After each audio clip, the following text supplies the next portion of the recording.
The one thing they all have in common, I think, is they're hungry. And I know that sounds simplistic, but I believe that's the single most important element that separates the quality of people's lives.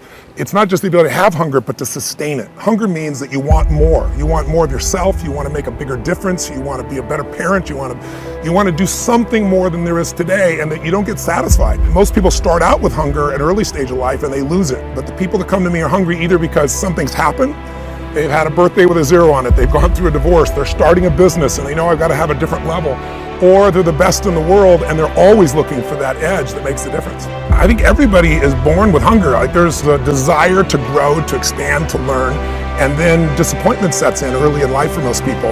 And then we look to blame something outside of ourselves. And there are many events in our lives that can affect us all. We've all had pain and challenges. But I think if you can find within yourself the part of you that wants to constantly give something more than yourself, if you can find a mission larger than yourself, then you're more pulled to do something than trying to push yourself. And pull has much more power than push. I always say motive does matter. That if your motive is to serve something greater, there is an energy that comes up inside of you. So I feed 2 million people a year because somebody fed my family when I was 11 years old, and now this year we're feeding 4 million. I want to do more in that area. And every business I'm in, that drive just doesn't go away. The capacity to strengthen and increase your hunger is the one common denominator amongst the most successful people. They've never lost their hunger. Most people are hungry to achieve a certain amount, make a certain amount of money, and then they get comfortable and relax, or to get a certain level of fitness and then they relax.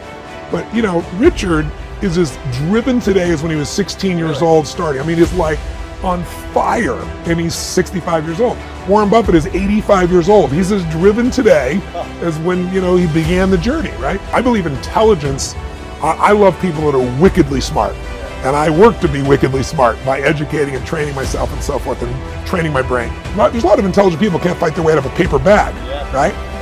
Hunger is the ultimate driver, because if you're hungry, you can get the strategy, you can get the answer. If you can't model it, you can find it. So hunger, modeling would be maybe the next best skill. Knowing that success leaves clues. The best way is get around where it's better and things will hit you. Who you spend time with is who you become. How bad do you want your goal right now?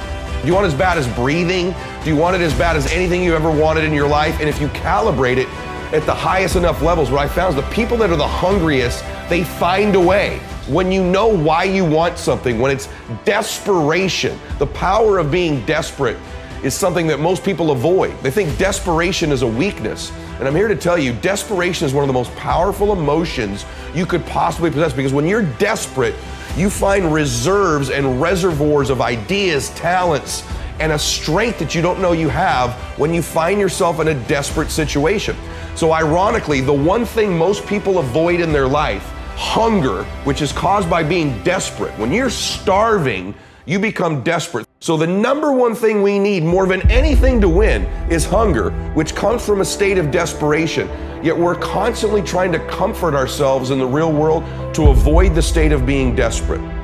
And I'm telling you that I think you need to embrace desperation again in your life. Like, do you want it so bad that you're desperate for it? See, in a fight, you show me two people. This is why it's so hard to repeat as a champion in the fighting game. Because you show me someone who's up and coming, who's hungry for that title, who's never had it before, who can taste it, who knows if they win that belt, their whole life's gonna change. They're gonna be champion of the world, all the endorsements, all the money, all their family life, all their parents' lives are gonna change. You show me somebody chasing that, hungry for it, against someone who's just trying to hold on to a title. And that's why most of the time the challenger beats the champ. It's hard to repeat as a champion because the hunger goes down just a little bit. The greatest athletes, the Kobes, the Bradys, the Jordans of sports, have a way of feeding their hunger all the time and increasing it. What separates them isn't just their work ethic, isn't just their talent, although those things matter, isn't just they practice more. What separates them is they're just hungrier. They somehow find a way as they climb up the ranks and win championships to get even hungrier for more, where 99% of the athletes lose just a little bit of their edge once they get that first championship, that first pro contract, that first big amount of money, that first world championship. They just lose their hunger a little bit. And then there's the elite, they get hungrier. It feeds the beast.